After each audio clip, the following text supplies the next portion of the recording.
Ang mabuting balita ng Panginoon ayon kay San Mateo, chapter 12, verse 46 to 50. Noong panahong iyon, samantalang nagsasalita pa si Jesus, dumating ang kanyang ina at mga kapatid.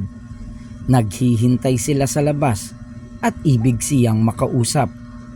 May nagsabi sa kanya, "Nasa labas po ang inyong ina at mga kapatid, at ibig kayong makausap." Ngunit sinabi ni Jesus, "Sino ang aking ina at sino-sino ang aking mga kapatid?" Itinuro niya ang kanyang mga alagad at sinabi, "Ito ang aking ina at mga kapatid, sapagkat ang sinumang sumusunod sa kalooban ng aking amang nasa langit, ang siya kong ina at mga kapatid." Ang mabuting balita ng Panginoon. Pinupuri ka namin, Panginoong Hesukristo.